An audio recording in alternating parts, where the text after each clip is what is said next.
Hey all, welcome back to my channel. My name's Kate if you're new. Happy to have you here. My last video that I just got up, my top 5 books of 2025, is a video that I have done most of the years that I've had this channel, but this one is gonna be a new type of video for this channel, and one that I frankly am astounded it's taken me this long to get to. These are going to be my worst books and disappointing books of 2025. You may have noticed I am specifying that not all of these are bad. Some of them I even rated highly, but they were just disappointing for what I was looking for out of them.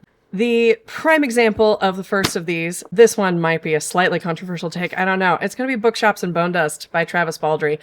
This is the prequel to Legends and Lattes. I really liked Legends and Lattes. Bookshops and Bone Dust did not need to happen.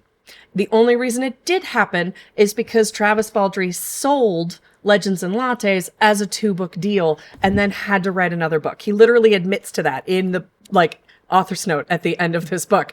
And you can kind of tell. Part of it is that the plot is basically identical to Legends and Lattes. All of the beats are pretty identical. The romance feels very similar. But of course, this is a prequel relationship and we know it's not going to go anywhere. So I was not invested in the romantic relationship, which is a good portion of why you would read this book. And I understand that Our Mouse Friend became a fan favorite and now has their own book and the proper sequel that now exists.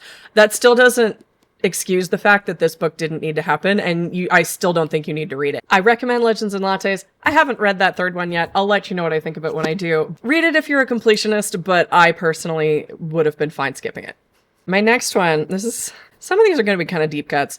So I reread a duology that I've had on my shelf for almost a decade now, and I think it's been that long since I've read it, which is Ash and Huntress by Malinda Lo.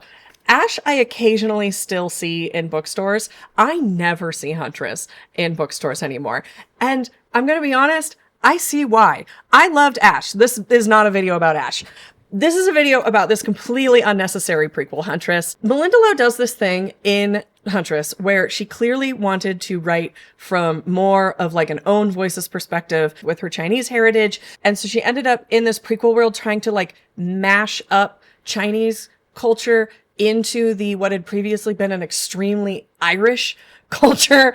Ash is an extremely Irish book. The main girl's name is Ashlyn, spelled like this. The Fae feel very Irish, the whole thing. And then suddenly there's phoenixes and all of this Eastern imagery suddenly getting mashed in, and people take what are called G names XI, which are kind of the Fae. They're kind of Chinese, they're kind of the Fae, but they're also kind of just the high Fae. They're not the sprites and more Irish ones.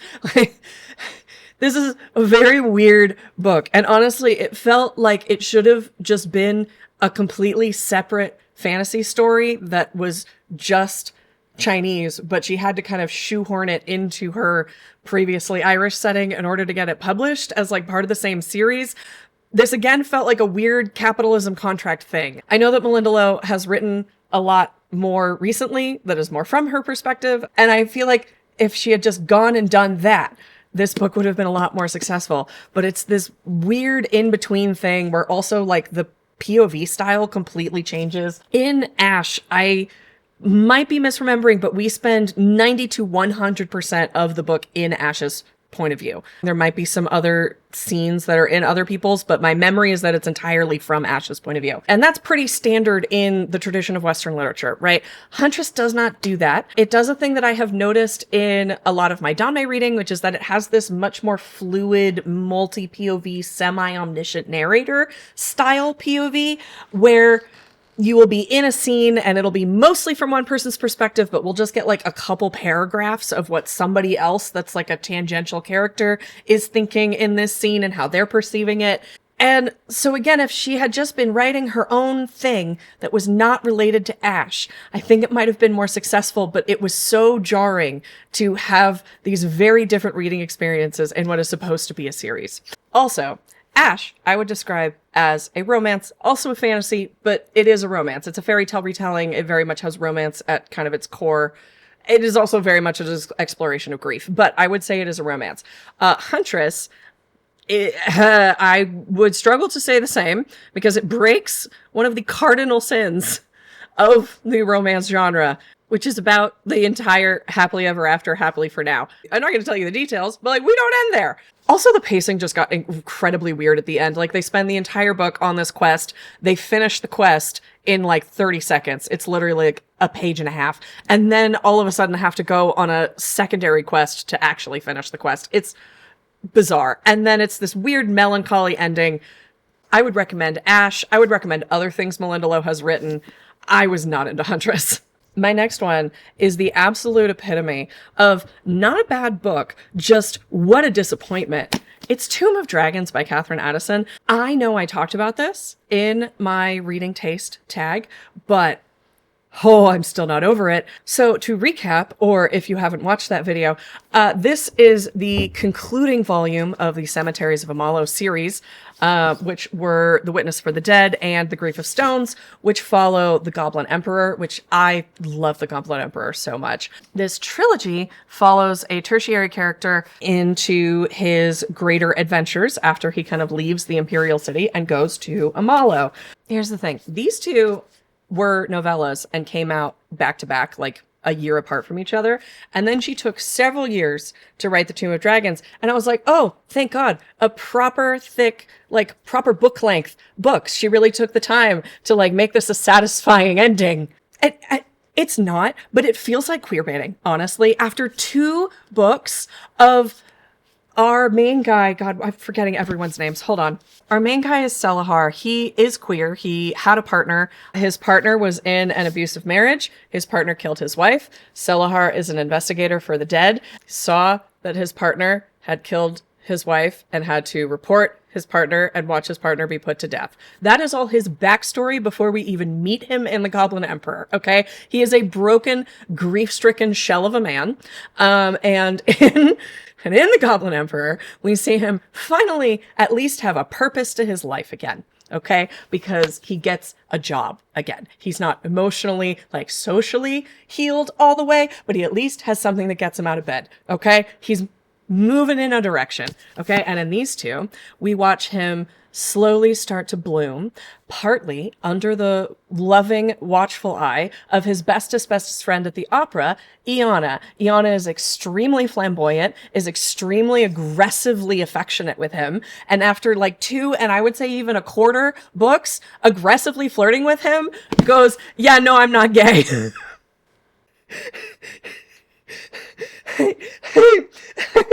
Flames on the side of my face. He literally just goes, I love you, but not like that. Also, I have casual sex with women at the opera, something that has never been mentioned before and will not be mentioned again. It was the most preposterous bait and switch I've ever seen. And the reason that she did it was so that she could shoehorn her other love interest in, who was this captain of the guard character. Now listen. Oh, I'm actually literally crying. Listen. If she had introduced the captain of the guard in book 1, and he had been the love interest all along, he would have been fine. I still liked the guy at the opera more, but he would have been fine. But the problem, because Selahar, oh man, I'm literally crying. Oh, I'm still not over it. I read this in April, and it is January. And I'm still this mad. Okay. Where even the fuck was I? Now, part of the reason that I am so adamant about this being a most disappointing is I still gave this, I'm pretty sure, 4 stars. The actual, like, mine and dragon part of this book was really, really good. Unfortunately, that was only maybe 40% of the book. The actual Tomb of Dragons is honestly not a whole lot of the plot. But this book also does a lot of really important character work. Like, Selahar just does so much healing work in this book. He's done a whole lot in this series, and I am very proud of him. He does a lot more in this book. Like, my whole thing, after I'd read the first 2, was that I just needed him to be happy and kiss. Like, I just needed him to be happy and to be able to kiss a boy that he likes on the mouth. It doesn't have to be the opera director, but it needs to be someone. And by the end of Tomb of Dragons, he is like considering the possibility of them maybe holding hands. I just want her queers to be happy and kiss, and I don't know why she keeps refusing me this, and I don't know why I keep falling for her books anyway. And honestly, if she decides that she's not done with this character and she writes a follow-up series, because now he's not in Amalo anymore, he's going to have to do something else with his time, and he's bringing the captain of the guard with him, so, you know, I would read their further adventures if she decided to write them. Which might mean that Catherine Addison is just going to continue to show up on my highly rated but most disappointing books until she stops writing. I don't know what to tell you guys. My next book is honestly another one that I still enjoyed and was also really let down by. It's Queen of Nothing by Holly Black. I talked about this on my channel. I did an entire review of this series. It's honestly kind of both Queen of Nothing and Wicked King, because so much of Wicked King could have been deleted, and this could have been a 2-book series, and we would have lost nothing. Queen of Nothing, likewise, is just kind of a nothing of a book. Like, none of the plot in Wicked King matters, because Cardan just raises an island out of the sea and, you know, intimidates fucking the undersea queen, whose name I still cannot remember, into backing down. And in Queen of Nothing, none of the plotting and machinations matters, because oops, Cardan is a giant land poisoning snake now. And yes, I am wearing snake earrings in honor of our very own giant land poisoning snake. R.I.P. Snake Cardan.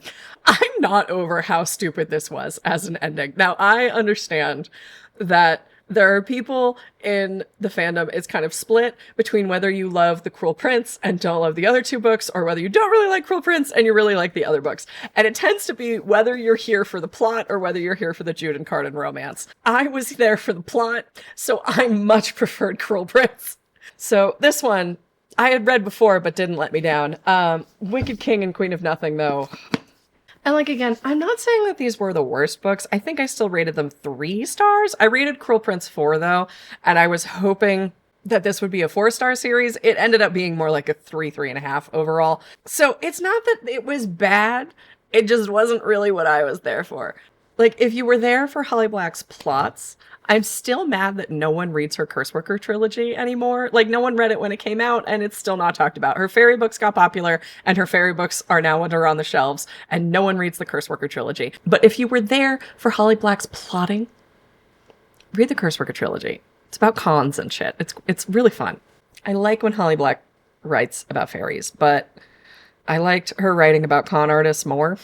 So yes, of course, I will read the sequel duology after the Queen of Nothing, Stolen Heir and Lost Throne or something. I liked Oak. I'm interested to see what he's like as a teenager. I'm also kind of curious to see what Jude and Cardan are like when they get a chance to, you know, grow into adults. But I'm not, like, rushing out for it. This is one that I'm more going to be combing used bookstores to see if I can find it cheap, you know? All right. My last one is a weird deep cut, and I imagine I'm going to lose most of my audience here. But...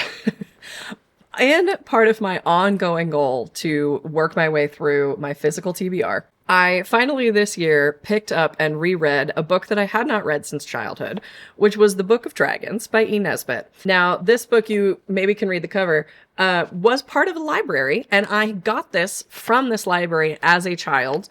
And then ended up purchasing it years later at just like a friend of the library sale. They were culling some of their stock that people weren't checking out anymore. And so this just sat on my shelf for many years, but I had picked it up because I had just a few specific images from a few specific stories that had stuck in my head that I wanted to reread. And then I reread it and I discovered, oh no, that was racist. The thing is, this was republished in the 1980s, but it is from the early 1900s. And the thing that had stuck in my brain was a thing about there being white silence and there being brown silence. And something about like silences having a color and them having like different textures based on the different color. Like that thing stuck in my brain. And oh no, it was racist. It's the story that's on the cover. A couple kids go out exploring and they end up in the North Pole. And so it says, the children's feet made no noise on the ice and they went on in a beautiful white silence. So, you know, the white silence is icy and cold and beautiful.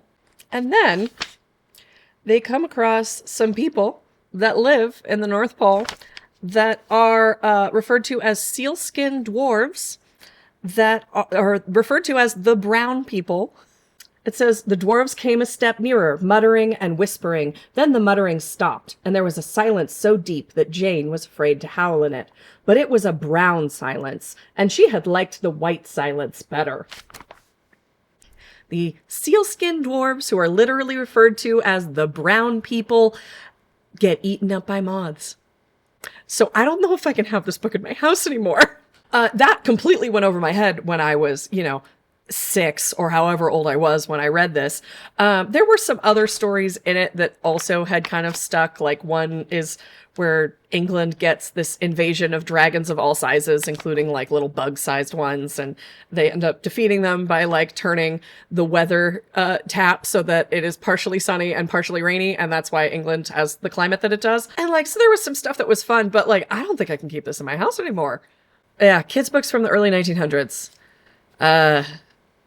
Sometimes disappointing. All right, so those are my top 5 most disappointing books. Now, similar to my top 5 best books of 2025, I do have an honorable mention, which is that I went ahead and did a reread of The Odyssey. I hadn't read it since I was a sophomore in high school, which had been roughly 20 years, so I figured it was time for a reread. I also had gotten very into Epic the Musical and could not remember enough about the original to fully remember what had been changed. So that was partly why I was doing it. So the reason that this is an honorable mention is because it couldn't be that disappointing because I went in with my expectations pretty low. I had not loved The Odyssey the first time I read it. I didn't love it the second time I read it. The only thing that I did have some slightly high hopes about was that I had chose a different translator, which was, I forget her name now, Emily Wilson? And she was the first woman to have a translation of The Odyssey published. I did have slightly higher hopes for the translation, for partly that reason. And just part of the reason why I didn't love it had nothing to do with the translation. It just had to do with the fact that the pacing of the Odyssey is fucking weird. Because the actual Odyssey, the part that people remember, which is his journey back from to Ithaca and all of the shit that he goes through, is like 20% of the book, right? The rest of it is Telemachus fucking around trying to find him and like finding his old war buddies and like hearing stories about him, or it's Odysseus fucking around on Ithaca after he gets back and like all of the suitors and all of that kind of stuff. Like, very little of the Odyssey is the actual Odyssey. This is also just a thing that is particular to the people that I spend time with. My best friend has a PhD in classical philosophy and studied ancient Greek and Latin and disagrees with some of the translation choices that Emily made, particularly of the first line. The way that the translation that I read does it is like, sing to me, O muse of a complicated man. But that word has been many different things. And my best friend went on a whole long rant about what the original word in ancient Greek really means, which is like many-troped or many-faced, or like troped as in kind of like roles that you can play in society, but it could also kind of has like trickster elements to it. And anyway, I can't remember the nuances of it, but I happened to bring up that I was doing the Odyssey with this translation while we were hanging out at the river, and we spent maybe 10 to 15 minutes talking about her problems with the translation. So if I had to experience it, so do you. So anyway, that was my experience of the Odyssey. It's hard to be disappointing when your expectations are fairly low, but I did end up rating it pretty low. I think I gave it 2.5. So even if it wasn't particularly disappointing, I will say that it was still one of the worst books that I read this year. If you're gonna do it though, I did enjoy the audiobook version that I had. It was read by Claire Danes. I enjoyed the reading of it, and it is meant to be a poem read and performed out loud. So I do think that audiobook is a good way to do it if you are going to. That's going to be everything for my worst and most disappointing books of the year. I generally tend to focus on the things that I like most on this channel, but let me know if you enjoyed me being a little bit saltier in this video. So let me know if there were any big disappointments for you this year or worst books that you read, because honestly, as much as I like to keep it positive on this channel, I am a hater at heart. So let me know what you hated. But either way, I will see you guys very soon with another video. Thanks for watching, guys. Bye.